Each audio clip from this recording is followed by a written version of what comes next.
এখনো আসেনি সুখ ঘরে ঘরে। কি করে তাহলে তুমি নেবে বিশ্রাম?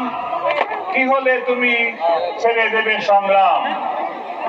আজকে দীর্ঘ 17 বছর নির্যাতন, নিপীড়ন, হামলা, মামলা, খুন, গুম, আয়নাঘরের পরে আজকে একটি শান্তিময় পরিবেশ আমরা উপস্থিত হয়েছি।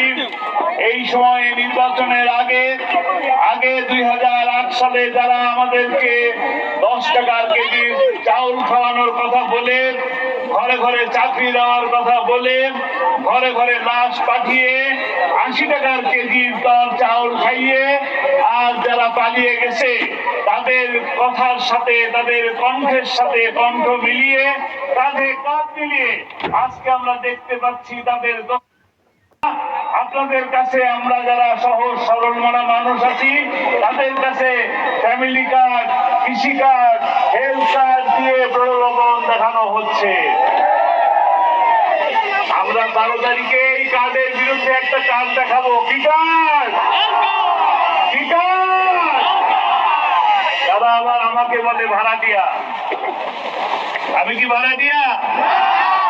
আমি নেসারাবাদে আমার ছোট্ট একটি বাড়ি আছে। আমি এই ভাড়াটিয়া নই, আমি এই ভান্ডারিয়ার ভোটার। বলে ওপারের মানুষ।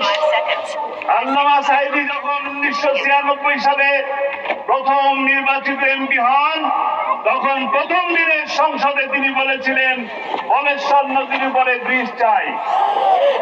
আমি যদি আপনাদের ভোটে সংসদে যেতে পারি তাহলে সর্বপ্রথম দাবি রাখবো এই পচা নদীর উপরে ব্রিজ চাই।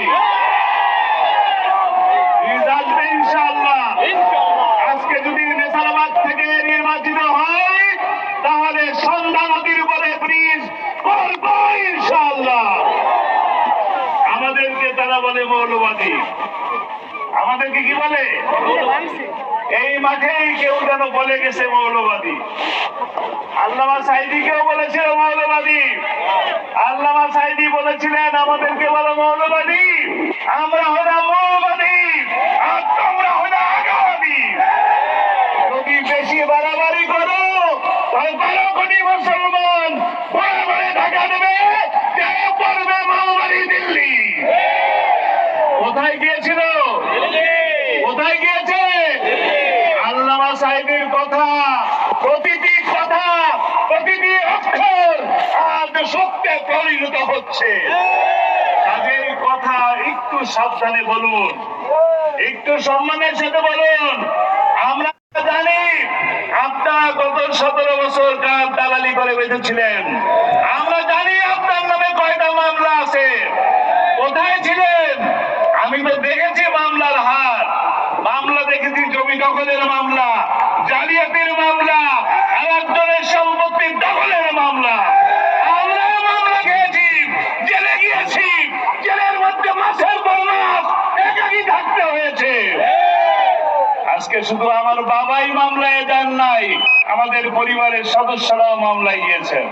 আমরা গত 17 বছর 1 টাকা ইনকাম করার মতন শক্তি আমাদেরকে দেওয়া হয় নাই।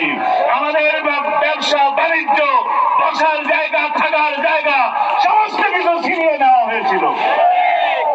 কিন্তু আলহামদুলিল্লাহ, আল্লাহর কাছে লাখ কোটি শুকরিয়া, এই মানুষকে ছেড়ে যাই নাই।